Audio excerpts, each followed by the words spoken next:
Thank you, Chairman King, for holding this hearing. This hearing is a timely and necessary follow-up to our hearing last May regarding al-Qaeda operations in both Iran and Syria. I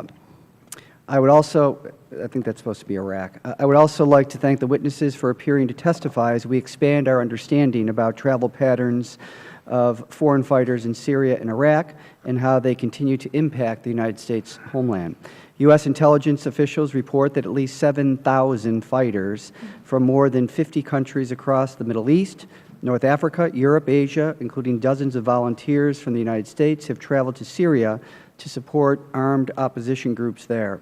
Other estimates by non-governmental sources suggest that over 100,000 pro-opposition foreign fighters have traveled to Syria. Overall, the United States government estimates place the strength of armed opposition forces, including foreign fighters, between 75,000 and 110,000 persons.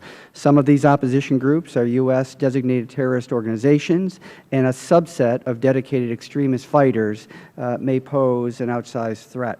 Thousands of other non-Syrian fighters reportedly are fighting in Syria to support the government of Bashar al-Assad, including members of Lebanese Hezbollah, the Iranian military, and Iraq Shia militias. Foreign fighters contribute to the persistence of the armed conflict in Syria and may also pose external security risks now or in the near future. To date, the FBI has arrested a handful of U.S. citizens and residents on charges of providing material support to terrorist groups using certain weapons in connection with the conflict in Syria.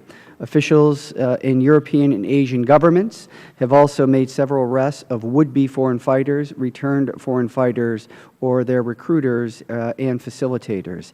It is imperative that the United States focus not only on the United States persons traveling to and from Syria, but also persons traveling to and from our neighboring countries as well.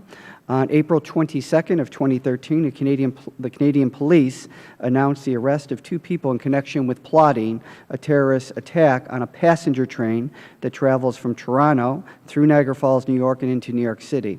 According to Canadian officials, the alleged terrorists were receiving assistance from al-Qaeda elements in Iran. Last year's plot in Canada raises questions both about whether al-Qaeda operatives in Iran and Syria have access to a broader terror network and whether Canada is a target for terrorist activity or recruitment.